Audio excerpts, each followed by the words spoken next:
बोलो हरि गोपाल बोलो, बोलो हरि गोपाल गोविंद बोलो हरि गोपाल बोलो।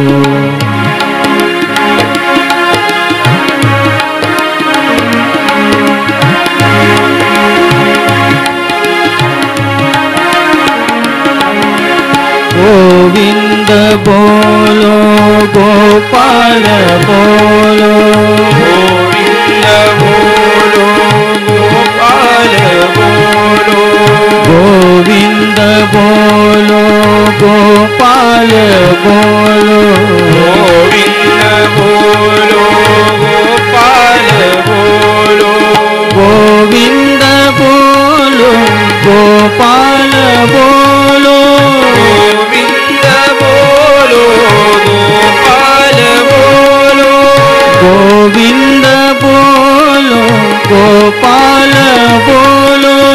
गोविंद बोलो गोपाल बोलो, गोविंद बोलो गोपाल बोलो, गोविंद बोलो हरि गोपाल बोलो, गोविंद बोलो हरि गोपाल बोलो, गोविंद बोलो हरि गोपाल बोलो, गोविंद बोलो हरि गोपाल बोलो,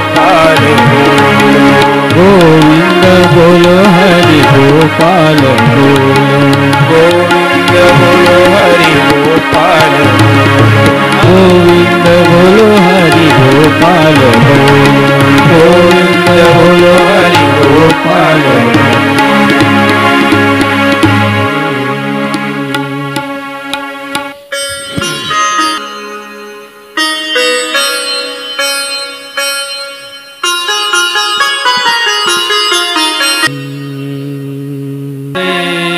सुतं देवं कंसचाणूर्यमर्दनं देवकी परमानन्दं कृष्णं वन्दे जगद्गुरुं, कृष्णं वन्दे जगद्गुरुं। श्री गोपाल कृष्ण महाराज की जय। श्रीकृष्ण लीळामृत या सोहळ्याच्या निमित्तानं ज्ञानचिंतन करण्यासाठी आपण या ठिकाणी उपस्थित आहोत। आपण सर्वांच्या वतीनं अधिष्ठानाला अभिवादन करतो।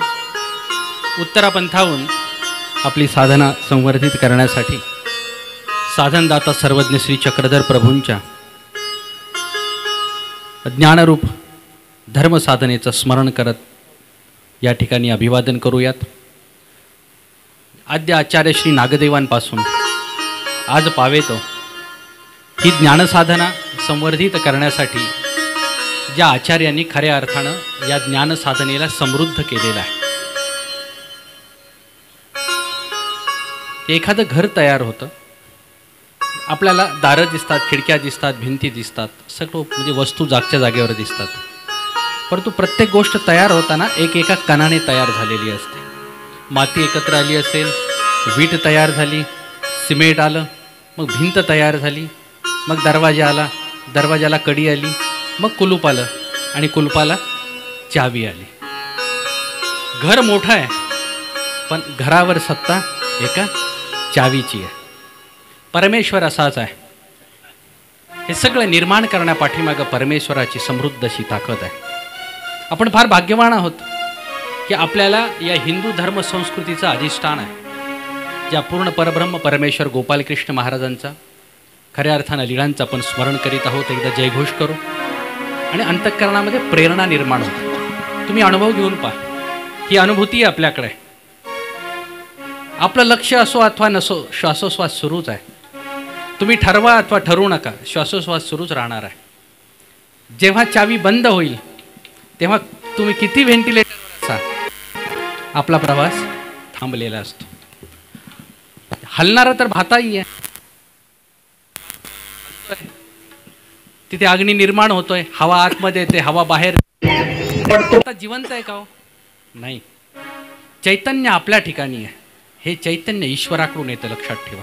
म्हणून एकदा गोपालकृष्ण भगवंताच्या नामाचा जयघोष करू आणि आजच्या लीळा चिंतनाला सुरुवात करू.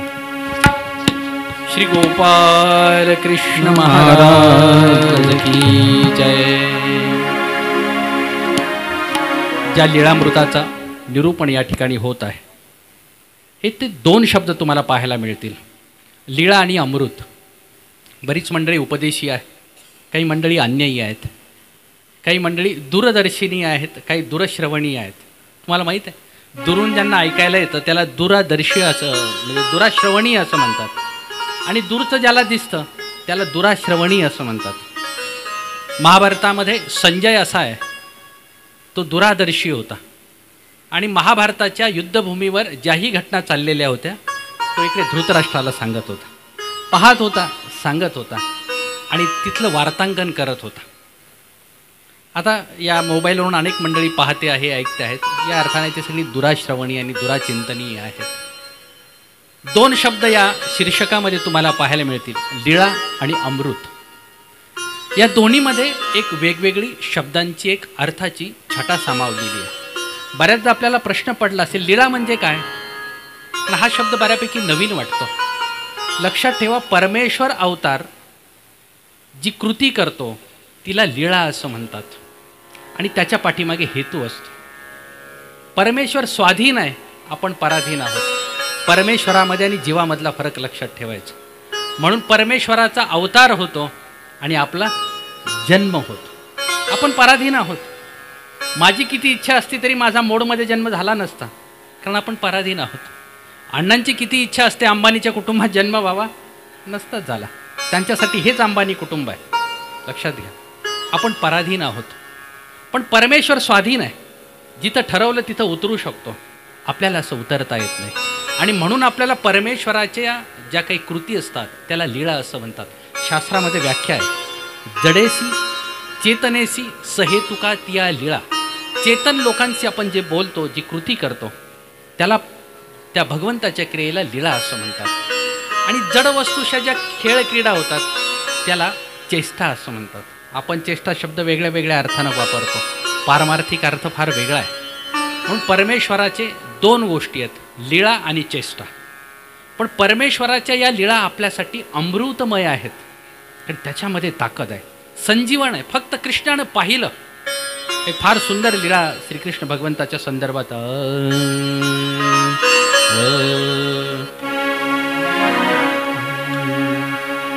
श्रीचक्रधरा अमृतमय तुझी वाणी, श्रीचक्रधरा अमृतमय तुझी वाणी, श्रीचक्रधरा अमृतमय तुझी वाणी, श्रीचक्रधरा अमृतमय तुझी वाणी. रसांचे बांध फुटले, रसांचे बांध फुटले,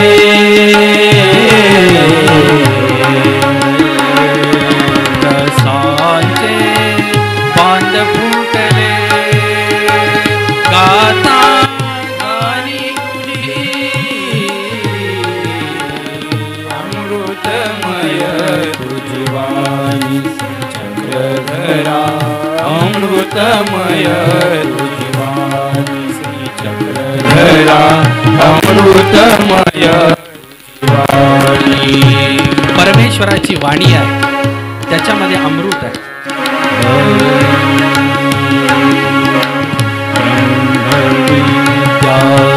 संजीवनी ब्रह्मविद्या संजीवनी, ब्रह्मविद्या संजीवनी, ब्रह्मविद्या संजीवनी. परमेश्वराची वाणी ही संजीवन रूप असते. संजीवन शब्दाचा अर्थ होतो जीवन प्रदान करणारे. आपण बोलायला लागलं तर लोक म्हणतात आता गप्प बस. आपलं बोलणं संजीवन रूप नाही, परमेश्वराची वाणी संजीवन रूप आहे. कितीही बोललं तरी बोलणं संपत नाही. लोकांना वाटतं बोलत राहावं, त्याच्यामध्ये जीवन प्रदान करण्याची ताकद आहे, शक्ती आहे. परमेश्वराची परावाणीची अशी ताकद आहे, लक्षात ठेवा. गोपालकृष्ण चक्रवर्ती बोलू लागले तर गीता जन्माला आली. श्रीमद भगवद्गीता हे सर्वोत्तम असलेलं भगवंताचं कार्य आहे. आपण आपल्या नवीन येणाऱ्या पिढीसाठी काय देऊन गेलो? भगवंताने आपल्यासाठी गीता दिली. काय महत्वपूर्ण गीता ग्रंथ आहे, लक्षात ठेवा. आज 5000 वर्ष उलटून गेली तरी सुद्धा गीता ग्रंथातला प्रत्येक श्लोक आपल्यासाठी आदर्श रूप आहे.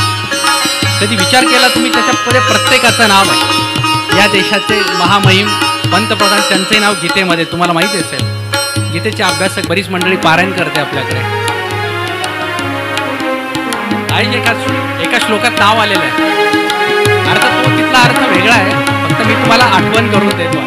गीतेमध्ये एक श्लोक आहे, यक्षेत आश्यामी मोदिष्ट. मोदी साहेबांचं नाव गीतेमध्ये सुद्धा आलेलं आहे. मी तुम्हाला आठवण का करून दिली? परमेश्वर वेगळ्या वेगळ्या संदर्भानं बोललेला असतो. आपोआप या गोष्टी त्याच्यामध्ये येतातच येतात. मथुरेचं महत्त्वपूर्ण कार्य तिकडे आता सांप्रत सुरुवात होत आहे. त्या कृष्ण भगवंताची एक लीळा फार सुंदर आहे. त्याचं बोलणं अमृतमय आहे, चालणं अमृतमय आहे, त्याचं पाहणं सुद्धा अमृतमय आहे. एक लीळेचा फार सुंदर संदर्भ आहे. भगवंताचा जन्म जेव्हा होतो, अर्थात अवतार होतो, यशोदा माता आहे. गोकुळामध्ये भगवंत गोपालकृष्ण रांगतायत. रांगणारे गोपालकृष्ण आईने एकदा जवळ घेतलं आणि स्वाभाविकच आई सांगते, बाळकृष्ण माती नको खात जाऊ रे. तुझं माती खाणं हे स्वाभाविकता तुझ्या शरीराला अपायकारक आहे. आई सांगते की नाही आपल्या बालकाला माती नको खात जाऊ. यशोदा माता किती भाग्यवान आहे. खरं तर यशोदा पाहत असताना मी आदरणीय अण्णांची आई आठवत. संगोपनापुरते काही 4-6 महिने अण्णा इथे असतील, लगेच परमार्गी आले. आई मुलाला ओळखते, पण मुलगा आईला ओळखलंच असं नाही. ओळख होण्याच्या अगोदरच अंतर निर्माण झालं.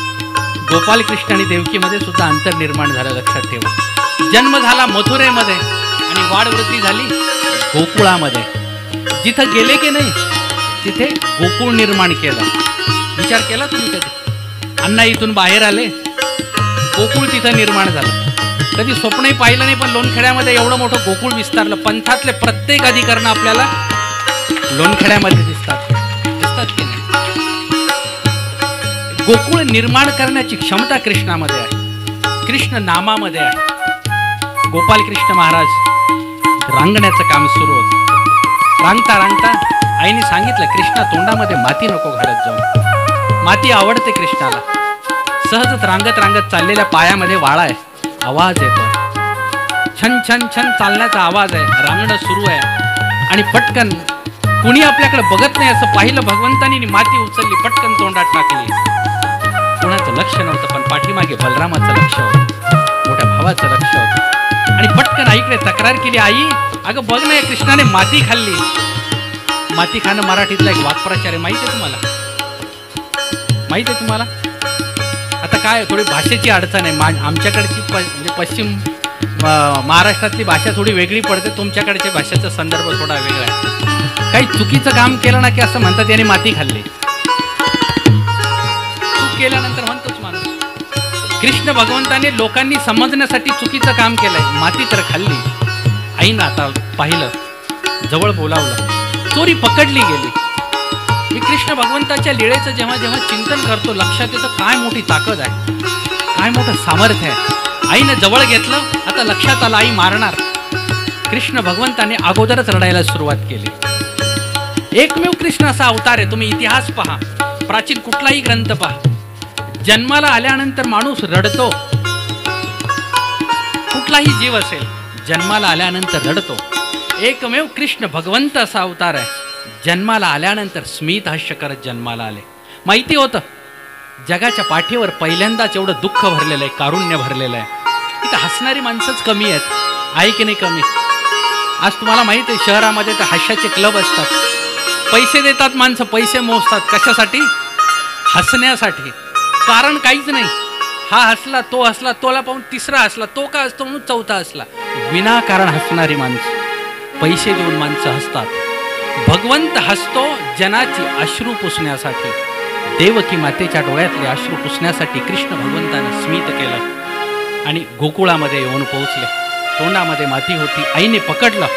पाठीत धपाटा घालण्याच्या अगोदरच रडायला सुरुवात केली कृष्ण भगवंतांनी. अजून तोंड बंदच आहे. आता आईला पटवून द्यायचं होतं की याने माती खाल्ली. आपल्याला पुरावा हवा असतो की प्रत्येक गोष्टीला आपण म्हणजे त्याला काय म्हणतो इंग्रजी भाषेमध्ये, त्यांना प्रूफ पाहिजे असतं, इव्हिडन्स पाहिजे असतं. तुम्ही जिवंत आहेत की नाही याची शासनाला गरज नाही. तुमच्याकडे कार्ड आहे का, पेन्शन मिळणार. तुम्ही जिवंत आहात की नाही याच्यासाठी शासनाला काय नाही, प्रूफ आहे ना बाबा, काम जमलं. गोष्ट अशीच आहे. आईने कान पिळला. कृष्णानं रडायला सुरुवात केली आणि आता मात्र मुख विस्पारलं. जेव्हा आ केलं की नाही, मुखामध्ये समग्र विश्वाचं दर्शन कृष्णानं घडवलं. समग्र विश्वाचं. यशोदा मातेचे डोळे विस्फारित झाले. आजपर्यंत असं पाहिलं नाही. आपला मुलगा रडला, ती स्वरा कुठे गेली, आपला मुलगा रडला तर आपल्याला ब्रह्मांड आठवतं. ब्रह्मांड आठवतं. आईला वाटतं आता एवढ्या सगळ्या लोकांमध्ये घेऊन बसले, आता ही रडली तर कसं होईल. आई बापाला ब्रह्मांड आठवतं. भगवंत रडला तर आईला ब्रह्मांड दाखवलं, लक्षात ठेवा. आणि आई विस्मित नजरेनं पाहू लागली. त्या मुखामध्ये ब्रह्मांड दिसू लागलं. पृथ्वी फिरते. आतमध्ये सप्त पाताळ दिसू लागलेत. नद्या दिसत आहेत. आवाज दिसतोय. सगळ्या प्रकारची पंचमहद्भूत दिसतात. आणि आता आईच्या डोळ्यातून आनंदाचे अश्रू निर्माण झाले. कृती केली, चुकीची केली, पण त्याच्यातून आईला आनंद देण्याची क्षमता आहे. कृष्ण भगवंताच्या वेगळ्या वेगळ्या लीळा तुम्हाला अशा पाहायला मिळतील. असंख्य लीळा आहेत. प्रत्येक लीळेचं पावित्र्य वेगळं आहे. प्रत्येक लीळेचं माधुर्य वेगळं. वसुदेव देवकीचा विवाह झाला. विवाहामध्ये नारदाने सांगितलं, आकाशवाणीचा आवाज झाला, कंसाच्या पोटी जो जन्माला येईल. लक्षात ठेवा, कंस हा दुर्मल्ल राजाचा, दुर्मल्ल दैत्याचा पुत्र होता. कारण उग्रसेन हा जो पिता होता की नाही, त्या पित्याच्या रूपामध्ये एक दुर्मल्ल नावाचा दैत्य त्याच्या आईसोबत येऊन संयोगित झालेला होता. आई मात्र राजकुमारी होती, राणी होती. आणि दुर्मल्ल दैत्याच्या संयोगातून कंसाचा जन्म झाला. म्हणून कंस हा दानव होता. जगामध्ये 3 प्रकृतीची माणसं असतात. एक राजस प्रकृती असते, एक तामस प्रकृती असते, एक सात्विक प्रकृती असते. आपल्यावर अवलंबून आहे. स्वतःचा शोध घ्यायचा, दुसऱ्याच्या चेहऱ्याकडे बघायचं नाही. तुम्हाला लक्षात येईल आपण राजस आहोत, आपण तामस आहोत की आपण सात्विक आहोत. हातातून कप पडला, फुटला, आपण लगेच रागावून गेलो, शिक्षा केली. शिक्षा करताना तोंडामध्ये शिवी आली आणि शिवी देता देता पटकन हात उगारला गेला. मुलाला शिक्षा केली. फुटलेला कप भरून येणार आहे? नाही येणार. कप फुटल्यानंतर शिक्षा करून काय उपयोग आहे? अगोदर सांगू शकतो की नाही, कप पडणार नाहीची काळजी घे बाई, आपण सांगू शकतो ना. नंतर मारलेला धपाटा हा 5 रुपयाच्या कपापेक्षा जास्त मौल्यवान आहे. पुढे मात्र आठवण करून देणार असेल तर ती गोष्ट महत्त्वाची. एखाद्या शिक्षकाने शाळेमध्ये विद्यार्थ्याला किती शिक्षा करावी, किती शिक्षा करावी, शिक्षेलाही मर्यादा आहे. कारण त्याच्यामधून तो सुधारला पाहिजे. शिक्षा एक शिक्षण आहे. जगाच्या पाठीवर 2 गोष्टी बंधून, वात्सल्य आणि शिक्षा. आई मुलाच्या पाठीवर हात फिरवते आणि वडील मात्र नजरेनंच रागावून पाहतात. लगेच लक्षात येतं वडील रागावलेले आहेत. आई आणि वडील 2 टोकं आहेत. कोणत्या नजरेनं पाहतं ही गोष्ट महत्त्वाची असते. भगवंत गोपालकृष्णाचा अवतार होणार त्याच्या अगोदर 7 पुत्र जन्माला आले. वसुदेव देवकीला कारागृहामध्ये ठेवलं. तुम्ही जर कधी मथुरेला गेलात ना तर आवर्जून पहा. आजही ते कारागृहाचं चित्र आपल्या डोळ्यासमोर येतं. तशाच प्रकारच्या जाड भिंती आहेत, तशाच प्रकारचा अंधार आहे. आणि कृष्ण भगवंतानं अशा ठिकाणी जन्म घेतलेला, अवतार घेतलेला आहे. तो अवतार घेताना विचार करा तुम्ही, मी फार या गोष्टीवर चिंतन करतो. आपल्यासमोर छोटंसं संकट आलं. मी ते बस स्टँडला उभं राहिलो, गाडीच नाही, बस नाही म्हणून एक माता मी रडताना पाहिली. अरे का नाही, गाडी नाही. एक गाडी नाही म्हणून रडण्याचं कारण आहे का? कुठली तरी गाडी येणारच आहे, मला मिळणारच आहे, माझा पुढचा प्रवास होणारच आहे. छोट्या छोट्या गोष्टींचं दुःख करणारा माणूस. एक माणूस रडतो, कार्यक्रमाला आलो, चप्पल हरवली म्हणून रडतो. चप्पल काही हरवण्याचं कारण नाही. आता योग आला म्हणून उदाहरण सांगतो. एक कार्यक्रम होता, कुरकुटवाडीला दीक्षाविधीचा सोहळा होता. सेवेमध्ये आम्ही होतो. एका आचार्यांचं भाषण झालं, कार्यक्रम संपला, भोजनं वगैरे झाली, मार्गस्थ सगळी मंडळी झाली, आदरणीय अण्णाही होतं. एका संतांची चप्पल कुणीतरी घातली असेल, अनावधानानं चुकून झाली असेल. त्यांचा चेहरा असा एकदम धावपळीत दिसला, गडबडीत दिसला. आमचे सहकारी होते नितीन दादा, म्हणाले दंडोत बाबा. ते दंडोत बांधताना त्यांचं लक्षच नव्हतं. ते म्हणाले माझी स्वस्थता खराब झाली. मला तर लक्षात येणार नाही. स्वस्थता फार मोठा विषय. स्वस्थता म्हणजे गीतेच्या 12व्या अध्यायामध्ये एक श्लोक येतो. भगवंत भक्ताची लक्षणं सांगतात. संतुष्ट सततम यो पट्टी पकडून संतुष्ट सततम योगी यतात्मा दृढनिश्चय मय्यर्पित मनोबुद्धिर्यो मदभक्त समे प्रिय. भगवंत सांगतात तो मला आवडतो, जो संतुष्ट आहे, जो स्वस्थ आहे. सुख प्राप्त झालं तरी स्वस्थ आहे, खाली बसायला लागलं तरी स्वस्थ आहे, पंखा म्हणजे कूलर मिळाला तरी स्वस्थ आहे, बाल्कनीत बसले तरी स्वस्थ आहे. जिथं बसायला मिळेल तिथं माणूस स्वतःची स्वस्थता. हा लक्ष आहे माझं तुमच्याकडे. माणूस स्वतःची स्वस्थता शोधत असतो. काही माणसं जवळ बसून स्वस्थता शोधतात, काही माणसं दूर, काही किती म्हणा आपलं स्वस्थतेनं लांबून स्वस्थता शोधण्याचे प्रयत्न करतात. ते बाबा उदास दिसले. काय झालं? चप्पल हरवली, माझी स्वस्थता खराब झाली. अरे या स्वस्थता ही सगळ्यात मोठी संपत्ती आहे. फक्त चप्पल हरवली म्हणून जर तुमची स्वस्थता खराब होत असेल तर आपल्यासारखं दुर्दैवी कोण नाही. लक्षात. छोट्या छोट्या गोष्टींमध्ये आपण दुःख शोधतो. यशाची कारणं आपण शोधल्या पाहिजे. कृष्ण भगवंताच्या समोर किती अडचणी आहेत, किती संकट आहेत. कधी विचार केला? अवतार कुठे झाला? कारागृहामध्ये झाला.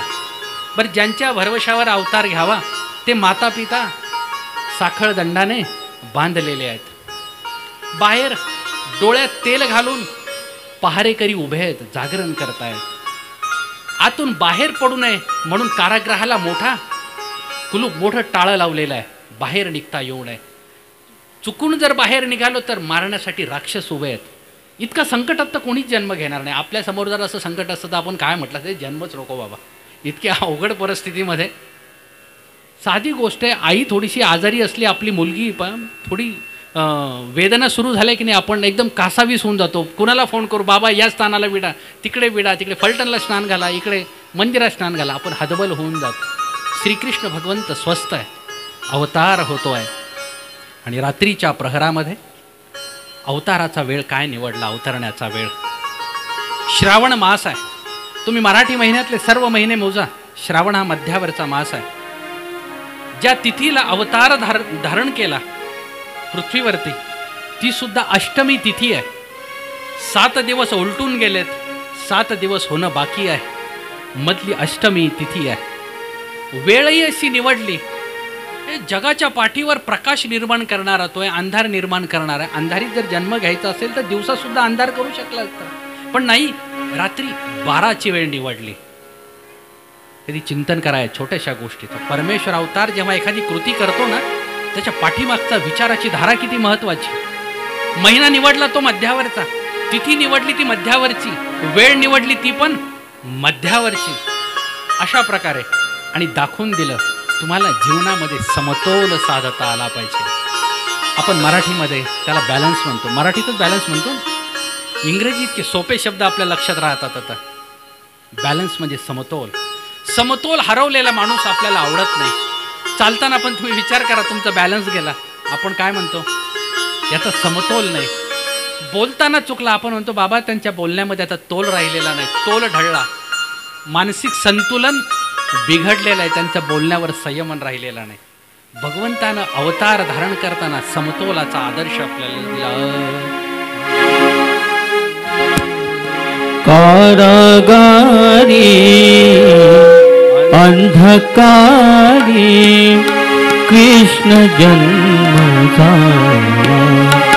अजन्म जन्मासी आला, अजन्म जन्मासी आला. कारागारी अंधकारी कृष्ण जन्म झाला. अजन्म जन्मासी आला, अजन्म जन्मासी आला.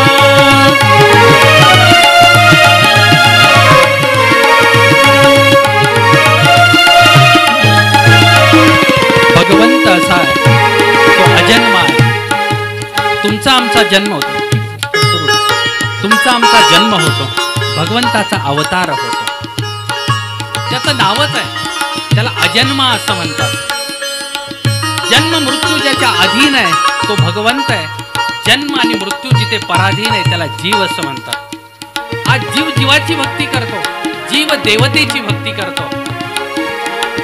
इकडे जा, इकडे पिंडीला फुलं वाहा, अमक्या ठिकाणी जा. कितीतरी देवता भक्तींची सगळ्या जागा तुम्हाला माहिती आहेत, मी आठवण करणार नाही त्याची. तुम्हाला पक्के अवतीभोवती त्या जागा माहिती आहेत. इकडे फक्त भल्या सकाळी उठून पहाटे 4 वाजता पाणी घातलं की काम होणार. अन्य लोकांची भक्ती देवता भक्ती आहे. देवता किती आनंद देऊ शकेल, तुमच्या ताब्यात जेवढी गोष्ट आहे तेवढी तुम्ही देऊ शकाल. भगवंत असा नाही. भगवंत तर अनार्जित दाता आहे. काल परवाच मला कोणीतरी जिज्ञासा विचारली, अनार्जित म्हणजे काय? तुम्ही आम्ही जेवढं जोडलं ना तेवढंच आपल्याला मिळतं. महिनाभर काम केलं तेवढाच पगार मिळेल. फारच कोणी प्रसन्न झालं तर सर आपल्याला बोनस मिळतो.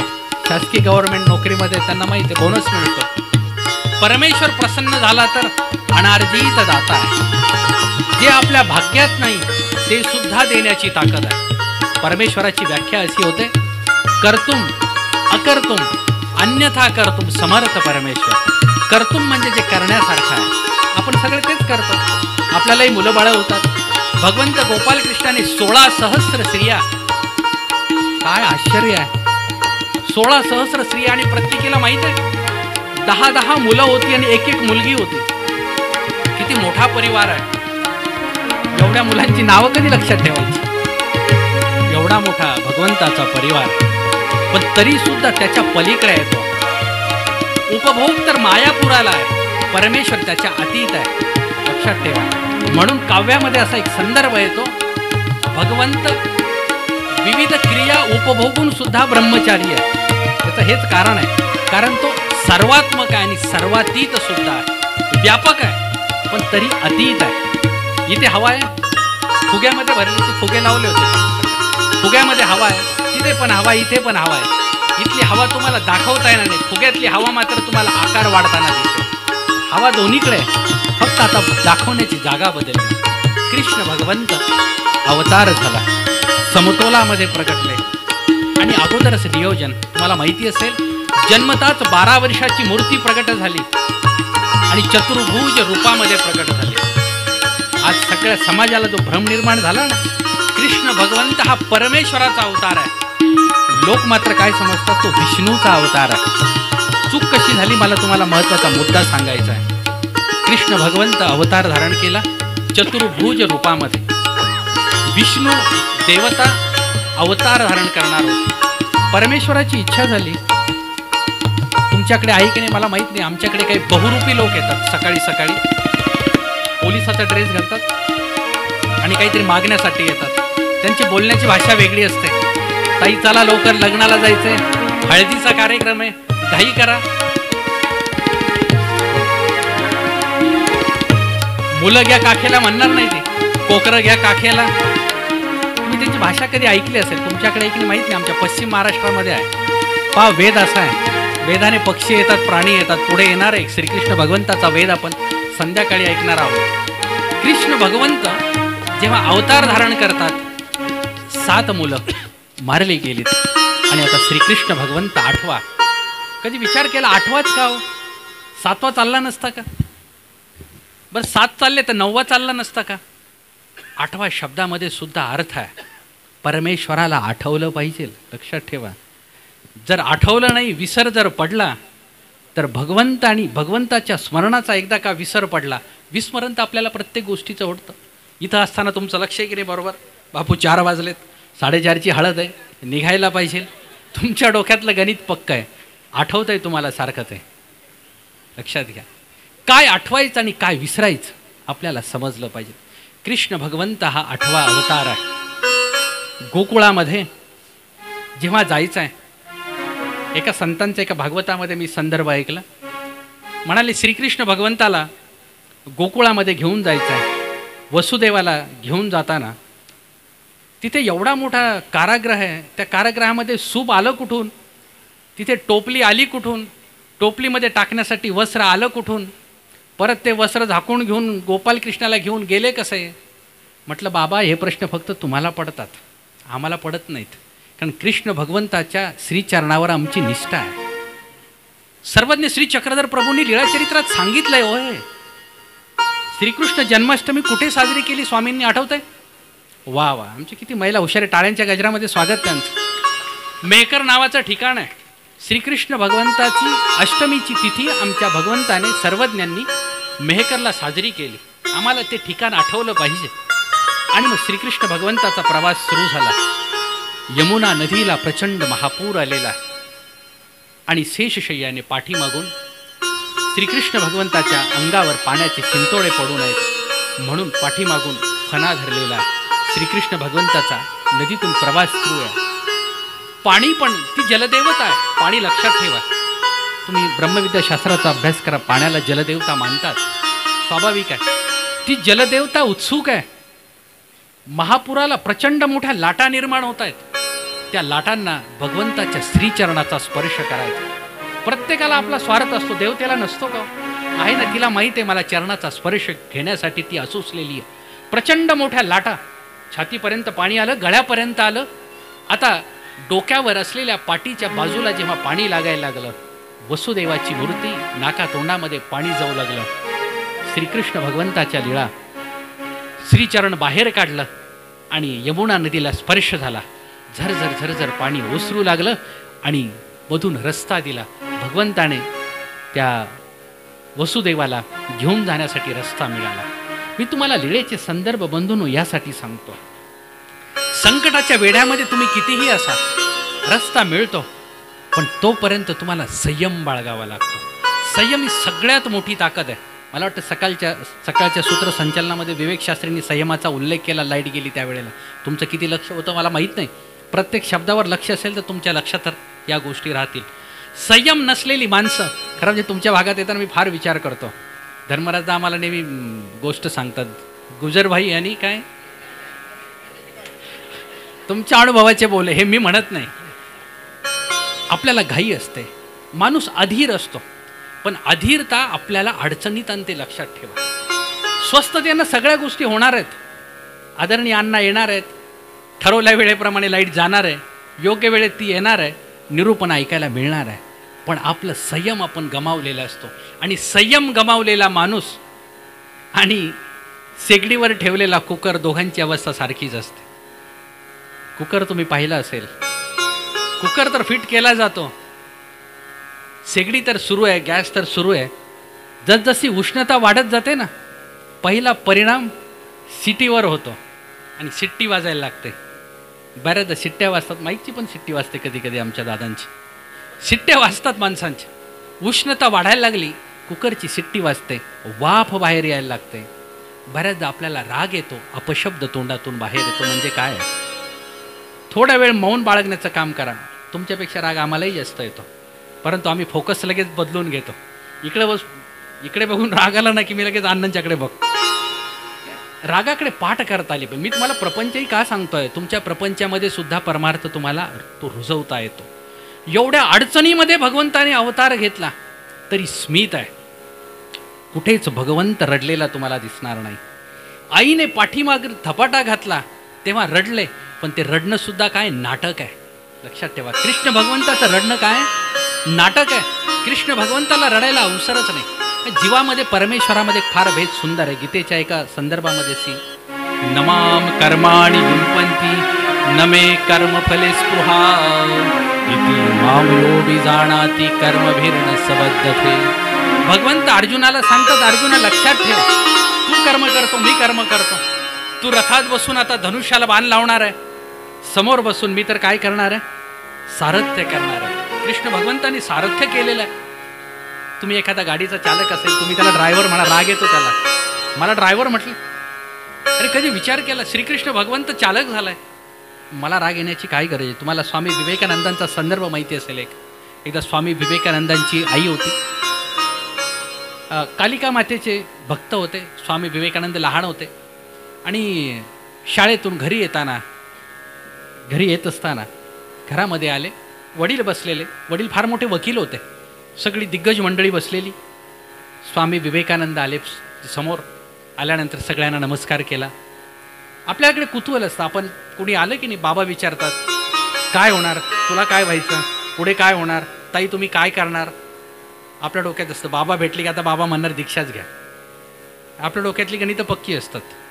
आईनं विचारलं विवेकानंदाला, बाळ विवेका तुला भविष्यात काय व्हायचं रे. 8-9 वर्षाचं स्त्र वय असेल. पटकन भिंतीवर असणाऱ्या श्रीकृष्ण भगवंताच्या रथाच्या फोटोकडे हात केला आणि सांगितलं आई मला हे व्हायचंय, चालक व्हायचंय, मला चालक व्हायचंय. वडिलांना राग आला. अरे मी एवढा नामांकित वकील आहे कलकत्त्यातला, एवढी सगळी इकडे दिग्गज मंडळी, विद्वान मंडळी माझ्या दारामध्ये आलेली, आणि माझा मुलगा काय म्हणतो चालक व्हायचंय, त्याला ड्रायव्हर व्हायचंय. आई फार हुशार होती. आईने पाठीवरून हात फिरवला, म्हटले हो बाळा असा चालक हो, श्रीकृष्ण भगवंतासारखा तू चालक हो, असा सारथी हो, जगाचं सारथ्य करण्याचं निर्माण करणारं तत्वज्ञान तुझ्याकडे जन्माला आलं पाहिजे, असा सारथी तू झाला पाहिजे. आपल्याला या गोष्टी शिकता आल्या पाहिजे. परमेश्वर सारथ्य करतात, कर्म करतात, पाठीवरून घोड्याचा हात फिरवतात, त्याला खरारा करतात. तुम्हाला माहिती आहे घोड्याला खाऊ घातलं जातं. काल आम्ही वंदेवाला परवा दिवशी मुक्कामी होतो, तिथे ती बग्गी आहे, घोडे पण होते. सकाळी सकाळी काळी एक पकडूनच ठेवा, माझा सूर भटकणार नाही. ते आता ते बग्गी होती, ते घोडे धुवायचं काम चालू होतं. आम्ही असं आतमध्ये झोपलेलो. धर्मराजांचा आवाज सुरू झाला मोठ्याने. ते त्यांच्या भाषेत बोलत होते. त्या घोडे धुणाऱ्या त्या माणसाला बरोबर कळत होतं. चांगले चांगले घोडे धु म्हणाले, ते रथाला जुंपायचं आहे. सारथ्य करणारा त्या माणसाला समजून सांगण्याचं काम धर्मराज करत होता. त्याचं कर्म तो करतच होता, नाही असं नाही, परंतु ही आपली भावना त्याच्यामध्ये व्यक्त करत होती. प्रत्येक आईचं असंच आहे, मुलाचं असंच आहे. आई सांगते विवेकाला, बाळ असा सारथी तू झाला पाहिजे. पण सारथी होऊन सुद्धा कर्माने बांधलेला नाही. आणि तुम्ही आम्ही मात्र काय कर्माने बांधलेलो आहोत. गीतेमध्ये 15वा श्लोक येतो, कर्मानुबंधी मनुष्य लोके. तुम्ही आम्ही कर्माने बांधलेलो आहोत. कधी विचार केला तुमचा जन्म मोड या गावातच का झाला, याच परिसरात का झाला. भाग्यवान आहात सगळी मंडळी. म्हणजे महाराष्ट्रभरातली कुठलीही साधक मंडळी आहे. खानदेशामध्ये यायचं म्हटलं की आम्हाला आनंद वाटतो, फक्त दराबा मिळतो म्हणून आनंद वाटतो असं नाही. इकडं ही धर्माची खाण आहे. अनेक आचार्य परंपरा पहा. सकाळी आदरणीय गोमेराज बाबांनी ज्या स्मृतिस्थळाचा उल्लेख केला, 13व्या शतकामध्ये महानुभाव संप्रदायाचे आचार्य श्री अणेराज व्यास हे नंदुरबार येसी आले असा उल्लेख पाहायला मिळतो. 12व्या शतकामध्ये. साधी गोष्ट नाही. महानुभाव पंथाचा साधक नंदुरबारपर्यंत येतो, जोपर्यंत ज्या ठिकाणी पोहोचण्यासाठी साधनं नाही आहेत, पायामध्ये चपला नाहीत, अंगावरचे कपडे फाटलेले आहेत. काय होतं या साधूंकडे? फक्त एक झोळी होती, झोळीमध्ये पोथी होती, एक गाठी आणि एक विशेष. 3च गोष्टी आहेत. हातामध्ये झोळी, झोळीमध्ये पोथी, एक गाठी आणि एक विशेष. महानुभाव पंथाचे साधक इथपर्यंत आले आणि या मातीच्या कणाकणामध्ये भगवंताची सूत्र पेरली. ही सूत्रांच्या रूपानं आज ही पुत्ररत्न दिसतात खानदेशातली. हे पेरलेल्या त्या लोकांचं पुण्य आहे. तुम्ही पहा, तुम्ही शेताच्या बांधावरती कधी झाडं लावता, आंब्याचं झाड लावलं, 10 वर्षाने फळ येतं. तुम्ही कधी विचार केला आपल्याला खायला मिळेल की नाही? आपल्याला माहीत नाही, पण आपला नातू मात्र नक्की इथे खाईल आणि तो म्हणेल माझ्या आजोबांनी झाड लावलं ना म्हणून मी फळं खातो. झाला लोणखेड्याला, मी तिथे सेवेमध्ये होतो. घंटा आहे मंदिरामध्ये. आता जीर्णोद्धाराचं काम चालू आहे. घंटा खाली काढली घासण्यासाठी महिला मंडळी होती. शहादाचे बाबा भोजनाला आलेले, आम्ही तिथेच बसलेलो. घंटा आता ती अस्वच्छ होतेच ना, वरून पितळीच येते. ते घासता घासता लक्षात आलं त्याच्यावर जी तारीख आहे ते 300 वर्षापूर्वीची. तुम्ही नेहमी जाता की नाही? कधी लक्ष दिलं तुम्ही घंटीकडे? नाही दिलं. आपण घंटी वाजवून आतमध्ये गेलो. त्याच्यावर असलेली तारीख लक्षात आलं की 300 वर्षापूर्वीचं हे मंदिर आहे. किती जुनं अधिष्ठान आहे. 450 टाळ्यांच्या गजरामध्ये आनंद व्यक्त. 450 वर्षापूर्वीची गोष्ट. हे 5-50 वर्षापूर्वीचा फोटो दिसला ना, आपण तुमच्याकडचा भाग नाही, आता मी आमच्या भागातलं बोलतो. लग्न होऊन 10-20 वर्ष झाले की ते पूर्वी लग्नाच्या कॅसेट्स निघायच्या, व्हिडिओ VCR वगैरे असायचा, ते लग्नाचे फोटो, आणि मग आपण दाखवायचो, हे बघ लग्न असं झालं बरं का आमचं, असं असं. 10-20 वर्षापूर्वीच्या लग्नाचं कौतुक आपल्याला असतं. हे 450 वर्षापूर्वी माझ्या साधनदात्याची साधक इथे आलीत आणि त्यांनी एवढा मोठा हे गोकुळ निर्माण केलं. हे केवढी मोठी ताकद आहे यांची, केवढं मोठं सामर्थ्य आहे. बरं, यांनी स्वतःसाठी केलं का? कधी विचार करा. मंदिर यांच्या नावावर आहे का? एखादी तरी वस्तूवर यांचं नाव आहे का? बरोबर, ताईंना माहीत असेल. नावाचा काही भागच नाही, फक्त माझ्या देवाचा आहे. सर्व संत साधकांचं वैशिष्ट्यच आहे, फक्त देवाचा याच्यामध्ये आनंद आहे. मी तुम्हाला कृष्ण भगवंत सांगता सांगता तुमच्या भागातली उदाहरणं का देतोय? मला तुम्हाला सजग करायचं. तुमच्याकडे आहे हे, तुझं आहे तुझं पासी परी तू जागा विसरलासी. बऱ्याचदा अशा गोष्टी आपल्या होतात. आपल्याकडे किती पवित्र गोष्टी आहेत, या पवित्र गोष्टीचं पावित्र्य समजलं पाहिजे. कुणीतरी बाबा काल मला बोलले म्हणून आज मी म्हणतो जाऊ द्या ना, बाबांना काय दंडोत करायचं, काल मला बोलले. पण बाबांचं बोलणं हे आपल्यासाठी आपल्या लाभाला देणार आहे. कधी विचार केला? बऱ्याचदा मी आदरणीय शहादाच्या बाबांना दंडवत करायला जातो, बाबांना राग येतो, बाबा पाठीवरती धपाटाही घालतात. आदरणीय गुरुजींना म्हटलं बाबा मारतात तो. अरे म्हणाले मारलं ना, कान जरी पकडला तरी तुमचा लाभ आहे. ते शिष्य भाग्यवंत आहेत की ज्यांचे गुरु अशा प्रकारे शिक्षा पण करतात. गोड गोड बोलणारा शिष्य बरा वाटतो, पण गोड बोलणाऱ्या गुरुचं काही खरं नसतं. यालाही फळ देईल, त्यालाही फळ देईल, त्यालाही आशीर्वाद देईल. शिक्षा करणारे गुरु मात्र फायद्याचे असतात, आपल्याला घडवण्याचं काम करतात. श्रीकृष्ण भगवंत या सर्व लीळा जेव्हा करत आहेत, या प्रत्येकाच्या पाठीमागे एक गोष्ट आहे, एक पावित्र्य आहे. आणि हे पावित्र्य निर्माण करताना गोकुळामध्ये अनेक गवळी मंडळी एकत्रित झालेली आहे. ही सगळी मंडळी. गोकुळ का म्हटलं माहिती आहे? गो असं आपल्या इंद्रियांना म्हणतात. तुम्हाला माहित आहे, जीवाच्या ठिकाणी पंच ज्ञानेंद्रिय आहेत, पंच कर्मेंद्रिय आहेत. आपल्याला पंच ज्ञानेंद्रिय, पंच कर्मेंद्रिय आहेत.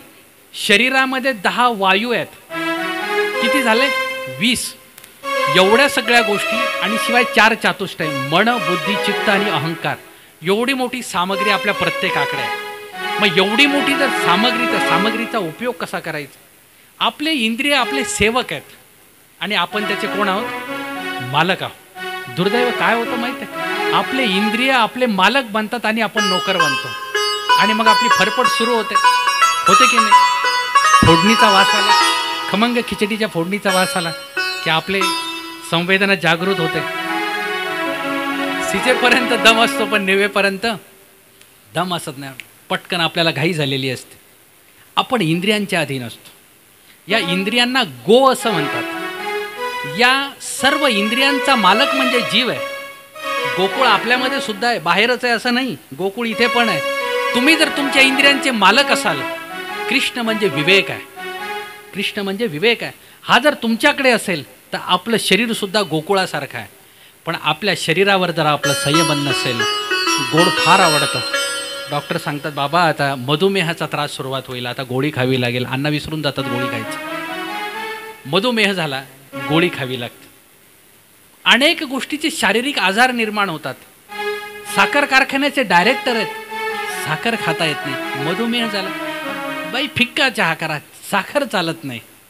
साखरेचा कारखान्याचे मालक आहेत, साखर चालत नाही. याचं कारण समजलं?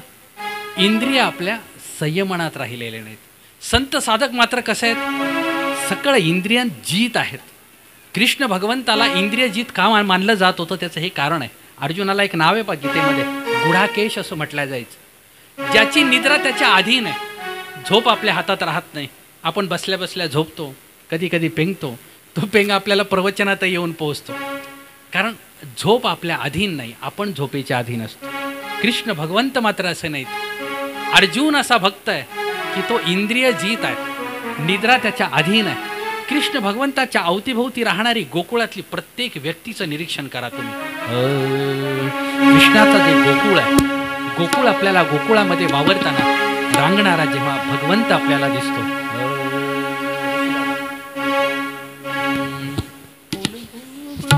पंचभक्त नंदा घरी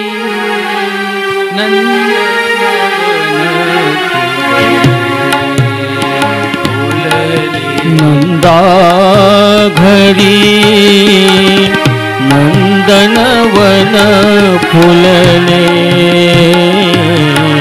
नंदा घरी नंदनवन फुलले. गोल गोबरे श्रीरंगाचे गोकुळात घुमले. नंदनवन फुलले. घरी नंदनवन फुलले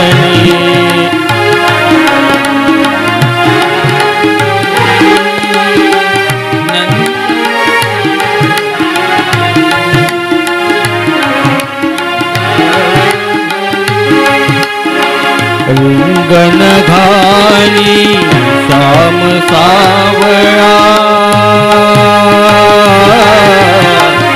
श्याम सावळा बालकृष्ण तो रांगत आला कृष्ण भात धरुनी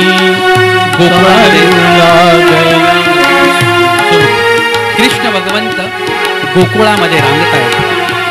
तुम्ही कृष्णाचं चित्र कधी डोळ्यासमोर आणा, वैशिष्ट्य असं तुम्हाला दिसेल. कृष्ण भगवंताच्या 3 गोष्टी आहेत, त्या अभिन्न आहेत, कधीच वेगळ्या केल्या जाऊ शकत नाही. कृष्ण आपण कशावरून ओळखतो? त्याच्या हातामध्ये बासरी आहे का?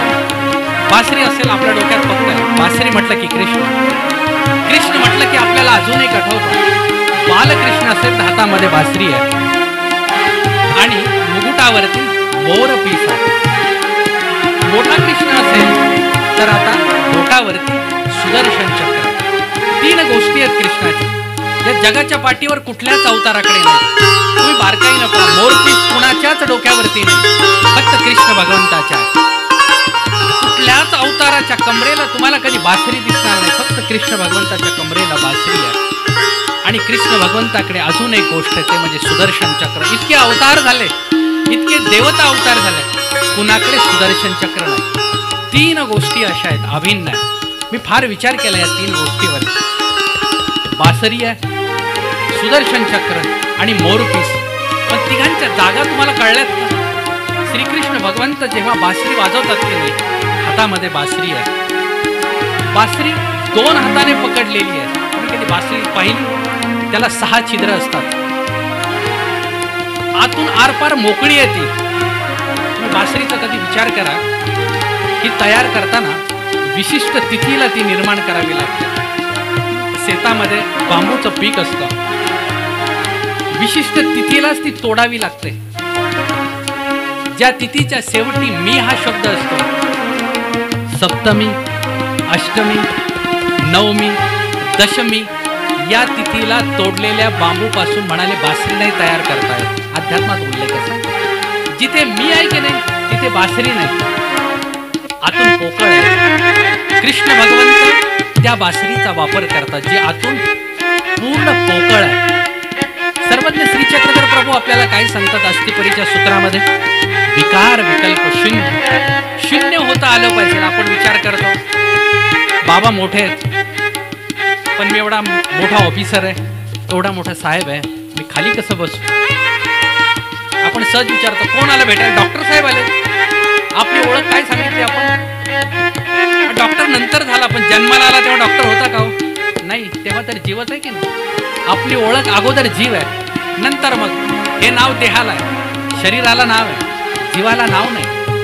नाव ठेवलं, आपण म्हणतो की बारशाचा कार्यक्रम, सामुदायिक एकत्रित येऊन नाव ठेवण्याचा कार्यक्रम एकदा होतो आणि पुढे मग लोक आपापल्या पद्धतीने नावं ठेवायचा कार्यक्रम सुरुवात करतात. लग्न झाल्यावर पण नावं बदलतात. तुमच्याकडे बदलतात की नाही माहीत नाही. आमच्याकडे लक्ष्मी आली, ते सुनेला काय म्हणतात आपल्याकडे? लक्ष्मी म्हणतात. लक्ष्मी नारायणाचा जोडा आहे की नाही. नवीन नवरा बायको आली की ते त्यांना घरात प्रवेश करताना रीतिरिवाज असतात. लक्ष्मी नारायणाचा जोडा. मग लक्ष्मी जेव्हा कडक लक्ष्मी होते मग तिथे अवतार. मग आता नारायण राहत नाही, नारायणातला नर जागृत होतो. तुम्ही विचार करा, संसार असा आहे. मी का हे बोलतो आहे, चिंतन करा याच्यामध्ये. विवाहामुळे बंधन आहे. विवाहाला काय म्हणतात? पत्रिकेत नाव लिहितो आपण, मंगल विवाह. गळ्यामध्ये मंगळसूत्र घातलं जातं. मग विचार करा, मंगळ होतं का? हा तुम्ही स्वतःला प्रश्न विचारायचा. आयुष्याच्या शेवटी यांचा तुमच्याकडे चेहरा नाही तर घाबरून जाऊ नका. तुम्हाला वाटेल आपण नाही म्हटलं, यांनी पाहिलं तर परत अवघड प्रश्न निर्माण होईल. मंगल विवाह म्हटला जातो, पण सगळं अमंगळ निर्माण होतं. स्वामी वर्णन करतात की नाही, दुःख रूपता दुःख रूपता, पापमूळता, अनित्यता हे संसाराचे 3 दोष आहेत. मुळाशीच आहे. दुःख रूपता, जन्मता दुःख आहे, जगताना दुःख आहे, मरताना दुःख आहे. दुःखा वांचून संसारच नाही. दुःखालयम अशाश्वतम. तुम्ही इथे गेलात बाहेर, औषधालय बाहेर लिहिलं असतं. औषधालय काय मिळेल तिथे? औषधं मिळतील. संसारात काय मिळणार? दुःखालयम अशाश्वतम. अनिश्चितता आहे. आता ऊन आहे, कधी गरमी होईल, कधी आभाळ येईल, कधी पाऊस येईल, सांगता येत नाही. अनिश्चितता आहे. आणि दुःख रूपता आहे, पापमूळता आहे. जे जन्माला येते त्याच्यामध्ये पाप आहे. संसारामध्ये आपण मंगळ समजतो, तिथे मंगळ राहत नाही, अमंगळ असते. पण परमेश्वराच्या विचारामध्ये मंगल आहे. 3 गोष्टी मी तुम्हाला सांगत होतो. कृष्ण भगवंत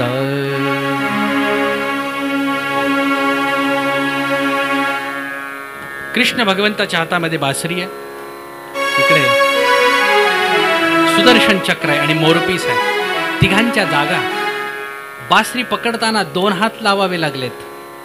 बासरी आतमध्ये पोकळ आहे आणि सुदर्शन चक्र वजनदार आहे, पण ते एकाच बोटावर आहे. सुदर्शनासाठी 1 बोट पुरेसा आहे. इकडे गोवर्धन पर्वत उचलला, 1 बोटच पुरेसा आहे. सगळी सवंगडी मंडळी एकत्र झाली. सगळी काय माझं सवय काळी 2ची आहे पट्टी, आणि नेहमी परत काळी 1ला येताना मला पाठीमागे यावं लागतं. हरकत नाही, आपण काळी 1ला चालत राहू. गोवर्धन पर्वत धारण करताना 1च करांगुडी पुरेशी आहे. सगळ्या मुलांनी मिळून काठी लावली. प्रत्येकाला सांगितलं काठ्या लावा. भगवंताने 1च करांगुडी लावली. अख्ख्या एवढ्या मोठ्या गोवर्धन पर्वताला 1 बोट पुरेसा आहे. पण तोच भगवंत जेव्हा हातामध्ये बासरी धारण करतो, तेव्हा मात्र 2 हात लावावे लागतात. वात्सल्य गोष्ट अशी आहे, एका हाताने काम भागत नाही. तुम्ही प्रपंचातलं उदाहरण पहा. एकाला एखाद्याला देताना आपण जे ओंजळीनं देतो, ज्याच्यावर प्रेम आहे त्याच्यासाठी 2 हाताने देतो. देण्याचा हात लगेच बदलतो. एकदा अशीच एक माता होते, म्हणजे कवितेचा भाव फार सुंदर आहे. नवीन लग्न झालं, सासूबाई अंगणामध्ये होत्या आणि एक अन्य संन्यासी दारामध्ये सकाळच्या वेळेला उभा राहिला. माई भिक्षा वाडा, अन्य माणूस होता. आता नवीन सुनबाईचं लग्न झालं, पंजाबी ड्रेस, तिला भिक्षा वगैरे हात, सगळा प्रकार फार नवीनच होता. बिचारे माऊले म्हणायचे आमच्याच ड्रेसवर घसरतात. आता ते तिला माहितीच नाही कधी भिक्षा वाढायचं, पहिल्यांदाच तिच्या वाट्याला आलेला प्रसंग. पटकन आता आईने सांगितलं काहीतरी भिक्षा वाढ, आतमध्ये गेली, पटकन धान्य हातामध्ये घेतलं आणि आणून झोळीमध्ये वाढणार. आत्या, सासूबाईला आत्या म्हणतात. हां, आत्या म्हणते थांब पोरी, अरे असं नाही वाढायचं. म्हणाले असं नाही वाढायचं, मग कशात वाढायचं? म्हणाले सुपात घेऊन वाढ, धान्य तेवढंच आहे. सुपामध्ये घेतलं आणि आता वाढायला. बोलल्यावर वाईट वाटत नाही, पण 4 लोकात बोललं की फार वाईट वाटतं. तिलाही वाईट वाटलं. नवीनच लग्न झालेलं होतं. सगळ्या लोकांमध्ये बोलली आत्या आणि मग पटकन गेली, ते घेऊन आली सुपामध्ये, आणून वाढलं. सूप समोर आदळलं आणि काय म्हणते, धान्य तर तेवढंच आहे, सुपामध्ये वाढलं म्हणून काही जास्त होत नाही. आत्या फार हुशार होते. जुन्या माऊले फार हुशार असतात. तिने सांगितलं पोरी बैस, हाताने वाढल्यानंतर कमी होत नाही, सुपामध्ये वाढल्यानंतर जास्त होतं असंही नाही. पण वाढणाऱ्याचं अंतःकरण काळी सुपा एवढं मोठं आहे हे तरी लक्षात येतं वाढणाऱ्याच्या. भावना अशी. श्रीकृष्ण भगवंत बासरी पकडतायत 2 हाताने. सुदर्शन चक्र आणि गोवर्धन पर्वतासाठी 1च बोट पुरेसा आहे. आणि श्रीमुकुटावरती काय? मोरपीस आहे. कृष्ण भगवंत इतका असा एक अवतार आहे, जगण्याचे एवढे अनंत रंग त्याच्यामध्ये. कृष्ण भगवंताच्या मोरपिसातले तुम्ही रंग पहा, असंख्य रंग आहेत. एकमेव असा मोर असा पक्षी आहे की त्याच्यामध्ये सर्वच प्रकारचे रंग आहेत. सुरेश भटांची फार एक सुंदर कविता. रंगोनी रंगात साऱ्या रंग माझा वेगळा, रंग माझा वेगळा. गुंतुनी गुंत्यात सारा, गुंतुनी गुंत्यात सारा, माझा मोकळा रंगुनी रंगात साऱ्या रंग माझा वेगळा रंग माझा वेगळा. फार सुंदर शब्द या कवितेचे. रंगुणी रंगात साऱ्या. इथून जाताना लक्षात ठेवा, सगळीकडे बघा पण शब्द लक्ष मात्र माझ्या शब्दाकडे ठेवा. रंगुणी रंगात साऱ्या रंग माझा वेगळा गुंतुनी गुंत्यात सारा पाय माझा वेगळा. कृष्ण असा आहे, तो दिसताना तर सगळीकडे दिसतो पण तरी सगळ्यापासून अलिप्त. 16 सहस्र स्त्रिया, एवढा मोठा परिवार, तरी सुद्धा कृष्ण भगवंत काय. महावाक्यामधलं सूत्र आहे, व्यापक असून सुद्धा अलिप्त आहे, सगळ्यांपासून वेगळा आहे कृष्ण भगवंत. दिसताना तर सर्वत्र वावरताना दिसतो. आपण म्हणतो ना, बाबा आता इथे काही कृष्ण राहिला नाही, कृष्ण निघून गेला, गोकुळ रिक्त झालं. एखादा माणूस सरला. काल मला त्या सद्भक्तांनी सांगितलं, म्हणाले कधी यांच्याकडे फार मोठी संपन्नता होती, कुणाचं तरी काही द्रव्याचा अपहार केला, दुसऱ्याचं धन ओरबाडण्याचा प्रयत्न केला, दुर्दैवानं दारिद्र्य आलं. अध्यात्माचा संदर्भ लक्षात ठेवा. दुसऱ्याच्या कपाळाचं तुम्ही ओढण्याचा प्रयत्न केला की तुमच्याकडे दारिद्र्य आल्याशिवाय राहत नाही. सुदामाचं उदाहरण जे उद्या आपण ऐकणार आहोत. दारिद्र्याचं हे कारण आहे. तुमच्या कष्टाचा पैसा असेल, समाधान आहे, संतुष्टता आहे. कृष्ण भगवंत असा आहे, एका हातामध्ये बासरी आहे, एका हातामध्ये सुदर्शन चक्र आणि श्रीमुकुटावर मोरपीस आहे. मला कल्पना अशी सुचली की सुदर्शन चक्र आणि बासरीचं भांडण सुरू झालं. बासरी म्हणते मी थोर आहे, मी श्रेष्ठ आहे. सुदर्शन चक्र म्हणायला लागला, अरे मी श्रेष्ठ आहे, मी तर समोर माझ्यासमोर दैत्य आले ना, बोटावर सुदर्शन चक्र क्षणार्धात संपून टाकते मी. सुदर्शन चक्र संपवण्याची भाषा बोलताय, क्रूरता आहे, संपवण्याचं काम. बासरी म्हणते अरे तसं नाही, मी पुढच्याला संपवत नाही पण पुढच्याला वेड मात्र लावते. बासरी आकर्षित करून घेते. पहा तुम्ही, मंजूळ सूर ऐकायला आपल्याला मिळाला. तुमचे मोबाईलचे अलार्म वाजतात सकाळचे, तर मंजूळ असेल की नाही, अलगद आपले डोळे उघडतात. पण त्याचा आवाज जर काही भूकंप झाल्यासारखा असेल तर आपली जाग इतक्या काही सहजासहजी व्यवस्थित येत नाही, आपण पटकन ते लगेच बंद करून टाकतो. जे मंजूळता आहे, माधुर्य आहे, बासरीकडे. दोघांचं भांडण सुरू झालं.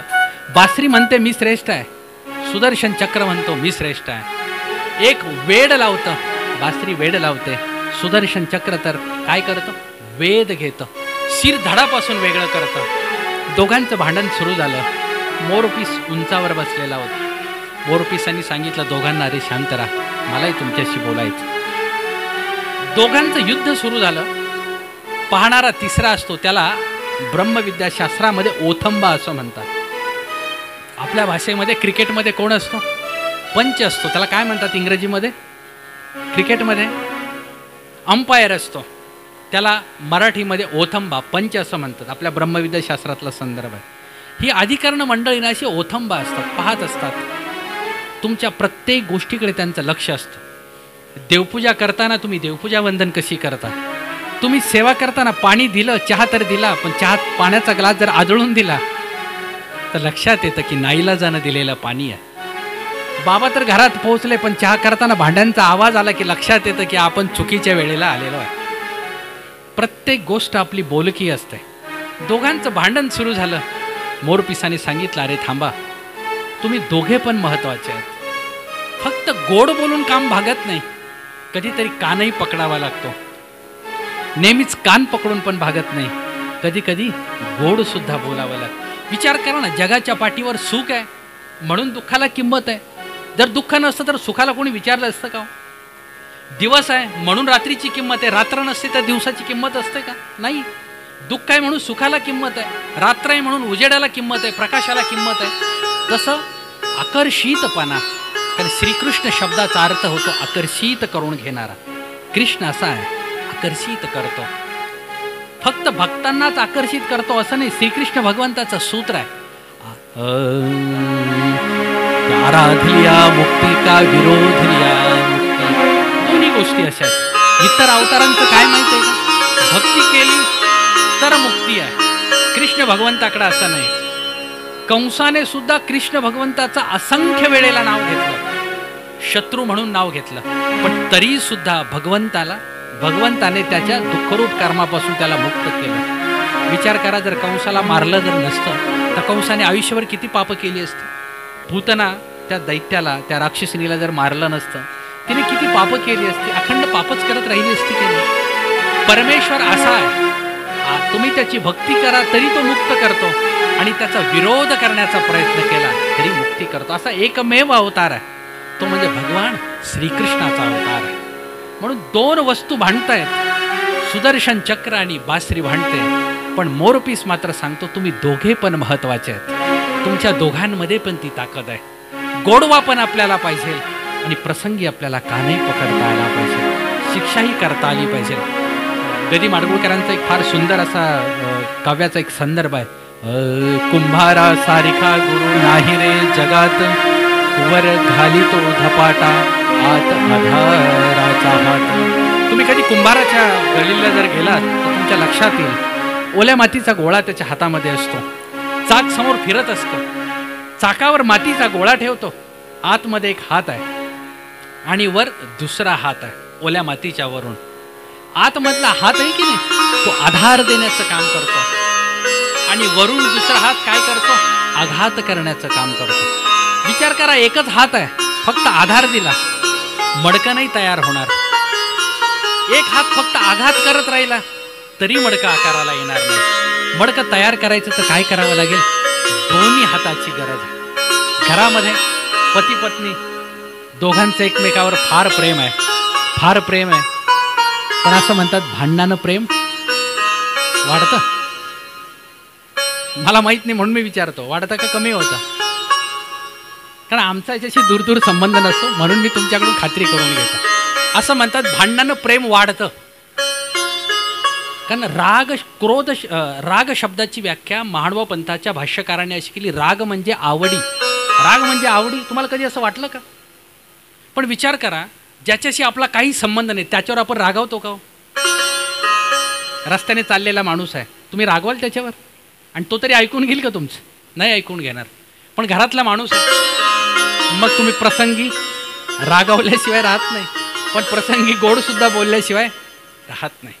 दोन्ही गोष्टी आहे. राग म्हणजे आवडी, परमेश्वर, आणि या रागाला जेव्हा अनु हा उपसर्ग लागतो तेव्हा अनुराग शब्द तयार होतो. अनुराग म्हणजे प्रीती. आधी आवडी, मग प्रीती, मग प्रेम, आणि मग भक्ती. सर्वज्ञांनी व्याख्या सांगितलेली, भक्तीच्या अवस्थेत पोचायच्या अगोदर आवडी पाहिजे. साधन विचार करा, तुम्ही एवढे सगळे एवढ्या गरमीमध्ये बसलात, लग्नाच्या कार्यक्रमात गेलं तर छान पंखे असतात, AC असतो, सगळे काही गोष्टी असतात. आज दिवसभर मला ते सारखं लग्न आठवत राहणार, कारण त्याला पर्याय नाही. सकाळपासून एवढ्या वेळ मी ते ऐकून घेतलेलं आहे. लवकर उरका, हळदीला जायचं आहे, अनेकांचे निरोप माझ्यापर्यंत. मूळ कारण असं आहे की तिथे व्यवस्था आहे, पण तरीसुद्धा तिथे लाभ नाही. इथे अव्यवस्था आहे, बसायला जागा चांगली नाही, गरम होत आहे, पंखा नाही, सगळ्या गोष्टी जरी असल्या तरी लाभ मात्र इथेच आहे. लक्षात, कारण इथे संत दर्शन आहे, इथेच धर्मरूप विचार आहे, आणि इथेच या विचारातून आत्मोद्धाराचा योग आहे. आपण पूजावसरामध्ये म्हणतो श्रवण पठन योगे, पुढे चिंतने जीवशुद्धी. श्रवणाने सुद्धा श्रीकृष्ण कथा ऐकली तरी सुद्धा लाभ आहे. श्रवण, इच्छा नाही, लांब घर आहे, समोर बसण्याचं धाडस नाही, खिडकीमधून ऐकतायत, आवाज येतोय. श्रवण, भगवंताचं नाव कानावर पडतंय की नाही, स्पीकरवर ऐकायला जाते की नाही. तुम्ही ठरवा अथवा नाही ठरवा, तुम्हाला राग येईल. मोबाईलवर फोन आला आणि तुम्हाला बोलता बोलता माझा आवाज इकडचा वाढलाय, तुम्हाला काय बाबा किती ओरडतात काय माहिती, मला बोलता येत नाही इकडे. नाईला जाणे का होईना, पण तुम्हाला कृष्ण नाम ऐकावं लागेल. श्रवण, मोबाईल एकाच कानाला असेल ना, दुसऱ्या कानाने श्रीकृष्ण ऐकायला येईलच. श्रवण पठन, ही सगळी मंडळी हे कृष्ण भजन करतायत, हे कृष्णाचं पुन्हा पुन्हा नामोच्चार करतायत. श्रवण पठन, वाचन करणे, आणि चिंतने जीवशुद्धी, चिंतनाने सुद्धा जीवाची शुद्धी. 3 पायऱ्या आहेत. शरीराची शुद्धी आंघोळीनं होईल. आम्ही रात्री परिवारध्याला मुक्कामी होतो आमच्या जिदिशू भाऊकडे, परिवार सगळा सेवाभावी. भल्या पहाटेच आम्हाला उठवलं, लवकर जायचं आहे. फोन यायला सुरुवात झाली, धर्मराजांचे फोन. मी फोन उचलला नाही तर त्यांनी फार रागाराग 3 फोन झाले, बापू उचलत नाही. आमचं ऑनलाईन सेशन चालू होतं. किती वेळ झाला, इकडे मिरवणुकीची सगळी तयारी, त्यांची घाई वेगळीच. पाणी गरम झाले, आंघोळ करा, इथं साबण ठेवला, तिकडे शॅम्पू ठेवला. म्हटलं आता केसच नाही, शॅम्पूचं करायचं काय, त्यांची घाई वेगळी. सेवा, मला मुद्दा तुम्हाला आज सांगायचा, सेवा करणारी माणसं अशी हात महत्त्वाची आहेत. बोलणं सोपं आहे, पण या बोलण्यासाठी व्यासपीठ निर्माण करणं अवघड आहे, बोलण्यासाठी सावली निर्माण करणं अवघड आहे, बोलण्यासाठी सूर निर्माण करणं अवघड आहे, बोलण्यासाठी आवाज वाढवून देणं अवघड आहे. हे सगळं निर्माण करणं आणि याच्यामध्ये आत्मोद्धाराचा मार्ग शोधणं. आंघोळीने शरीराची शुद्धता होईल, मनाची शुद्धता नाही. महाडव पंथामध्ये मनाच्या शुद्धीपेक्षा जीवाची शुद्धी महत्त्वाची मानली जाते. तुमच्या अंगावर कपडे आहेत, मळीन झालेत, खराब झाले. तीर्थयात्रेमध्ये तुमचे चेहरे आम्ही पाहतो, 2-2 दिवस आंघोळ नाही, बापू आता काय, कुठेतरी जागा शोधा, पटकन पाणी मिळालं पाहिजे. आम्ही तीर्थयात्रेला गेलो, उज्जैनवरून आम्ही इंदोरला आणि मुक्कामी कुठे बाईग्रामला पोहोचलो. रात्री पाऊस, लाईट नाही, खिचडी अर्धी शिजलेली अर्धी कच्ची असलेली. त्याच्यातही आनंद आहे. पण मला ते सद्भक्त म्हणाले, बापू आता ही सगळी मंडळी एवढी थकलेली दिवसभर आहे ना, खाणारच नाही, खिचडी काही करायची गरज नाही. तुम्हाला अनुभव आहे, पहिला टोप कधी संपला कळलं नाही, परत खिचडी ठेवावी लागली. मी हे का सांगतो, याचं कारण असं आहे, हे आपण करत नाही, आपल्याकडून भगवंत हे करून घेतो, लक्षात ठेवा. आणि ज्या माणसांनी डबल खिचडी शिजायला घातली की नाही, त्यांच्याकडून परमेश्वराला एक कर्म करून घ्यायचं आहे. म्हणून तुम्ही सुद्धा जास्त खिचडी खाल्ली आणि त्यांनी सुद्धा केली, लक्षात ठेवा. याच्यामध्ये कर्मणाश योग्यता आहे. तुम्हाला पंचावतार दुसऱ्या दिवशी एवढं सगळं चिखल झालेला, आदरणीय अण्णा हे पुसून घ्या, इकडं तिकडं रांगोळ्या काढा, इकडं हे करा, तिकडं पंचावतार, हे पदार्थ तयार झाले पाहिजे. बाबा म्हटले, बाबा तर आलेच नाही, मीच एकटा होतो. आदरणीय अण्णा मी, आम्ही दोघं एकमेकाकडे बघायचो, सगळी तयारी सुरू. प्रत्येकाची घाई वेगळी. तुम्हाला अधिकाधिक जीवस्वरूपाची योग्यता निर्माण करण्यासाठी आपला मुद्दा इथे सुरू होता. श्रवण पठन योगे चिंतने जीवशुद्धी. शरीराची शुद्धी करता येते. हॉस्पिटलमध्ये तुम्ही बेडवर झोपलात, नर्स तुम्हाला स्पंजिंग करून जाते की नाही, शरीराची शुद्धी आहे. जीवाची शुद्धी आहे का नाही? जीवाची शुद्धी कुठे आहे?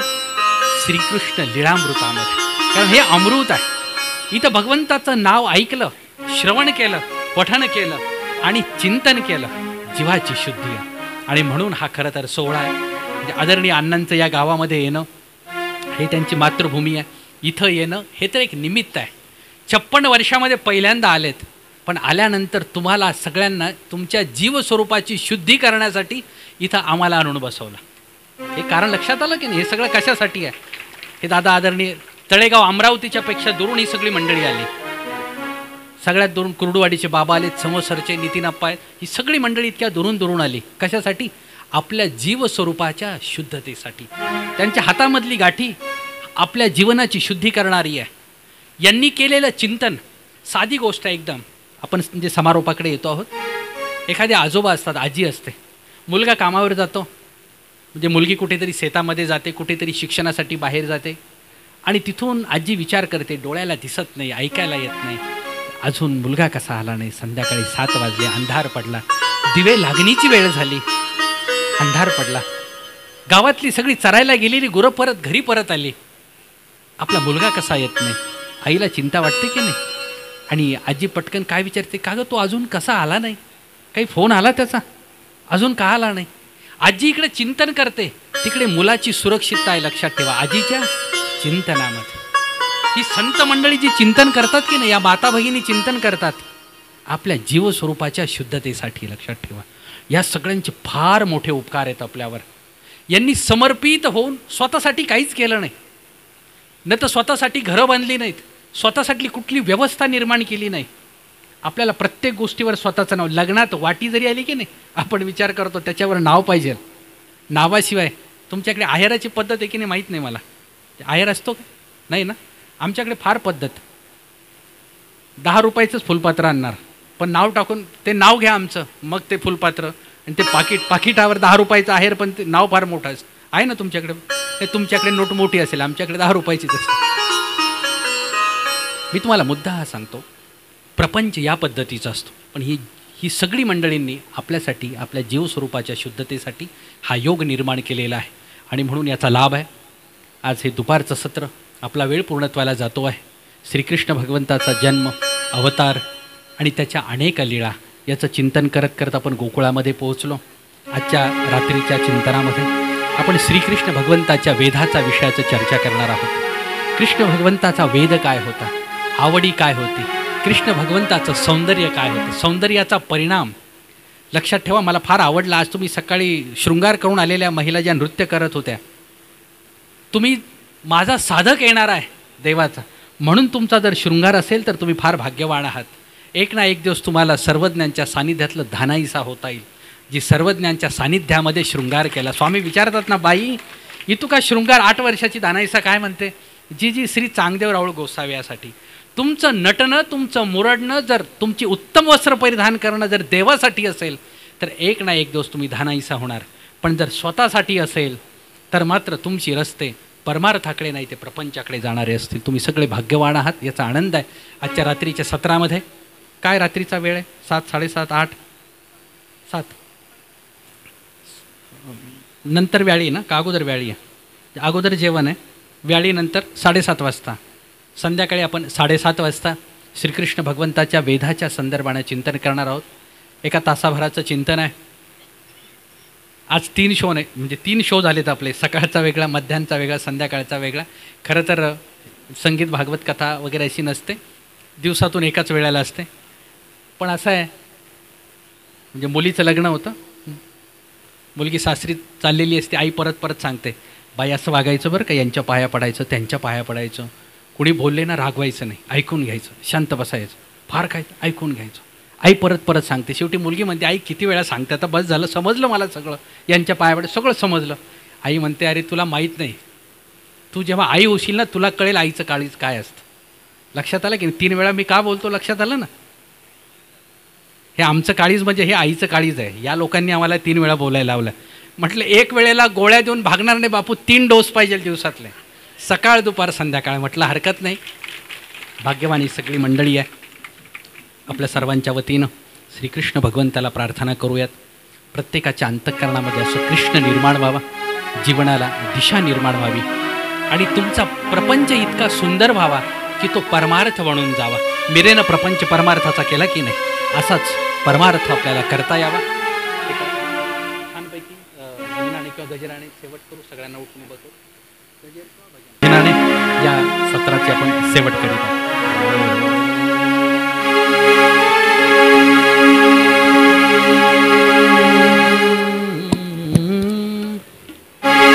है आँख वो जो शाम का दर्शन किया करे, है शीश जो प्रभु चरण में वंदन किया करे। बेकार वो मुख है जो रहे व्यर्थ बातों में, बेकार वो मुख है जो रहे व्यर्थ बातों में। मुख वो है जो हरि नाम का सुमिरन किया करे।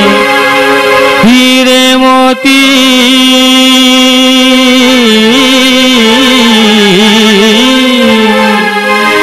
हीरे मोती से नहीं है शोभा हाथ की, वो हाथ जो भगवान का पूजन किया करे। मर कर भी अमर नाम है उस जीव का जग में, प्रभु प्रेम में बलिदान जो जीवन किया करे।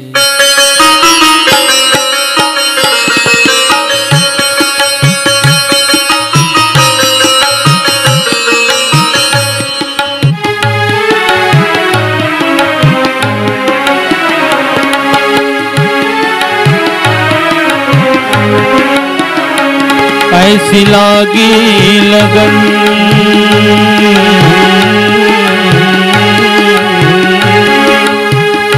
ऐसी लागी लगन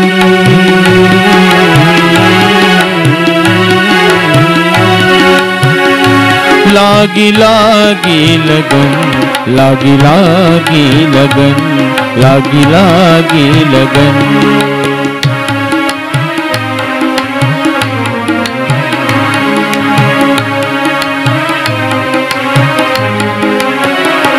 ऐसी लागी लगन मीरा हो गई मगन, ऐसी लागी लगन मीरा हो गई मगन। वो तो गली गली हरि गुण गाने लगी, महलों में पली बनके जोगन चली, महलों में पली बनके जोगन चली। मीरा रानी दीवानी कहाने लगी, ऐसी लागी लगन मीरा हो गई मगन।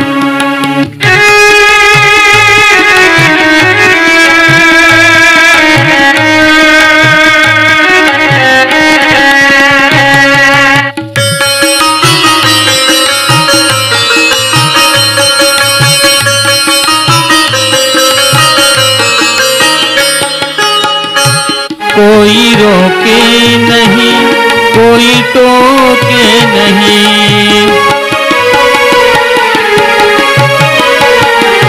कोई रोके नहीं, कोई टोके नहीं, कोई रोके नहीं, कोई टोके नहीं। मेरा गोविंद गोपाल गाने लगी,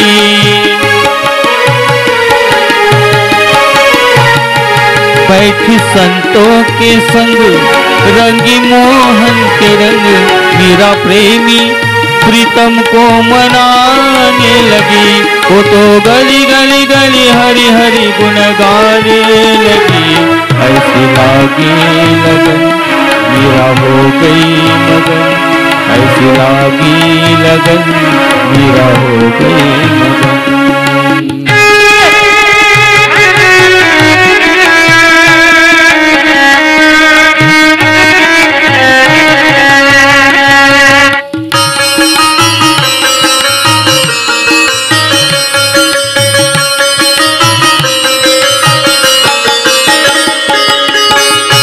प्राण ने विष दिया मानो अमृत पिया,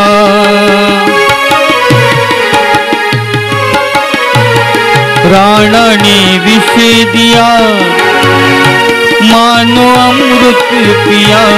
मेरा सागर में सरिता समाने लगी,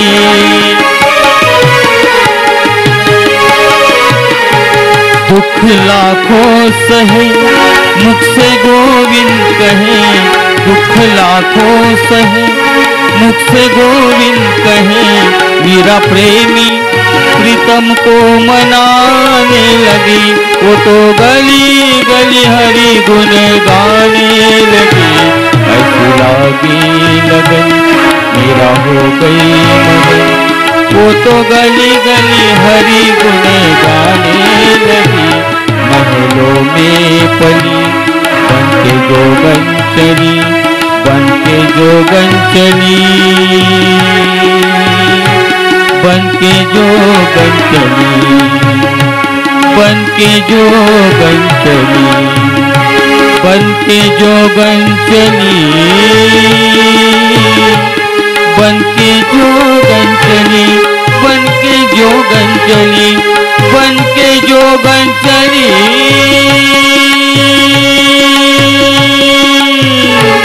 बनके जोगन चली, बनके जोगन चली। महलों में पली बनके जोगन चली, मीरा रानी दीवानी कहाने लगी। ऐसी लागी लगन मीरा हो गई मगन, ऐसी लागी लगन मीरा हो गई